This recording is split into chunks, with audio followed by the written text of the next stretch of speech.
In this business, I get all kind of buyers, and a lot of buyers seem to be calling more frequently and asking me about land. So if you're thinking of buying land and maybe building a home or putting a manufactured home on it, then check out this video because I want to give you some tips for buying land, and we're going to get started right now.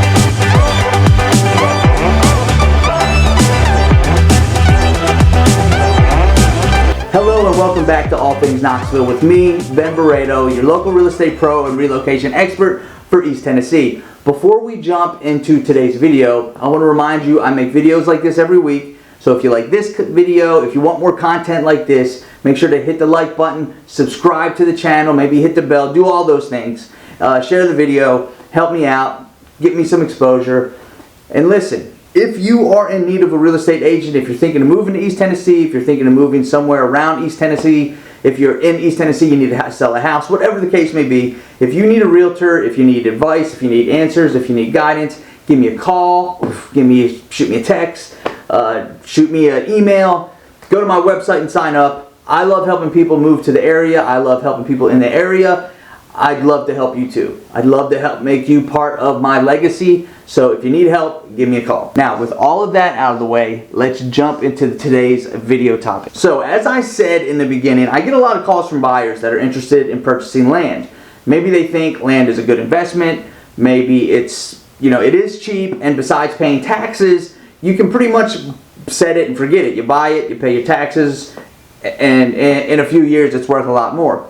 Other buyers maybe have trouble in the market with trying to buy resale or getting outbid in bidding wars, so they're considering building a home, or maybe they just want to buy a piece of land and smack an RV or a manufactured home on it. Whatever the reason, there are things that you should definitely consider and things that you can do to make the purchasing of land a little bit easier. So let's get into the tips, starting with tip number 1, and that is that you should consider purchasing land outside of a subdivision. So why is that? The reason you should consider buying outside of a subdivision is because most subdivisions are going to have restrictions on what kind of property you can do, what kind of home you can build, etc. Usually there's an HOA or some kind of covenant that says the homes have to be built a certain way, usually stick built, site built, and it's similar to style to the homes around you. You can't buy a house, you can't buy land in the middle of a subdivision with a bunch of brick ranches around you and think you're going to slap a single wide trailer on it. That's just not how it works. Tip number 2 is, if you can and if you have the funds, you should buy land with cash. Most loans for land are a lot shorter anyway, and typically for a mortgage on and land is usually cheaper by hundreds of thousands of dollars. If you have the money, it's best to purchase land with cash, and then you can even use that land as your down payment on your mortgage for the new home that you're going to buy, build, or relocate to that plot of land. Tip number 3. Something you should keep in mind is that all land is not created equal. When searching for land, you need to consider the soil, the makeup of the earth, the slope, the forestation. Everything needs to be considered when planning to build or put a mobile home or something along those lines. Additionally, you don't know what kind of restrictions may be on the land, either from local government or the communities nearby. So you should always go and have the soil tested by the local health department or by your own soil testing kit. Additionally, make sure to reach out to the local government, the local county commission, to learn what the restrictions are that you have to adhere to when establishing your new home. Tip number 4 is, if you do end up buying land in a subdivision or in an HOA, make sure to get a copy of the HOA covenants and restrictions.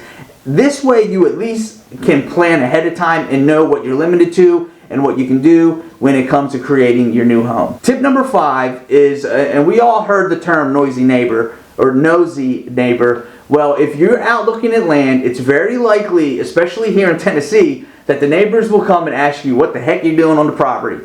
Besides explaining yourself, take that as an opportunity to ask them about the area. They probably lived there for years, so they know and have witnessed what the different seasons have done to the property, what rain does, about traffic, about noise, about wildlife, whatever. Don't be afraid to introduce yourself, tell them you're safe, and then ask them about what life is like in that area. Hey, listen, before jumping into tip number 6, I wanted to let you know that I don't just help people relocate to Tennessee, but in fact, a lot of my business comes from helping local homeowners list and sell their homes for more money than they would by trying it on their own or with some mediocre brokerage. If you've been paying attention to the market, there's no way that you own a home and you have not at least thought about what you could get for your house. Listen, if you've even lightly thought about selling, or you're just curious about the value of your home, make sure to go to the link in the description and go to my website and request a free home evaluation for your current home or for some property you might own.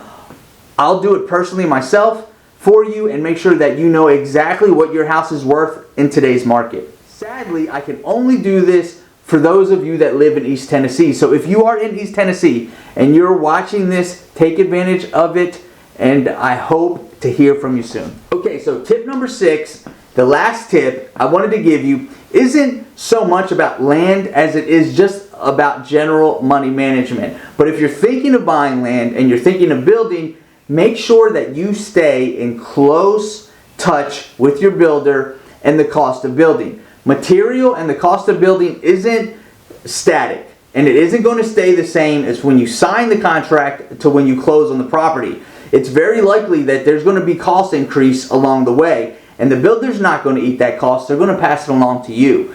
The cost of building a home could be substantially more in the end than it was in the beginning and what you planned for. So make sure that you are following along and staying on top of the expenses as far as you can. Well, that's it for this video. I hope you found it helpful, and as always, if you have any questions, please don't hesitate to hit me up, because I'd love to talk to you and I'd love to help you out. Thanks so much for stopping by. Thanks for watching the video. I hope you enjoyed it, and until next week, have a great day. We'll see you later. Bye-bye.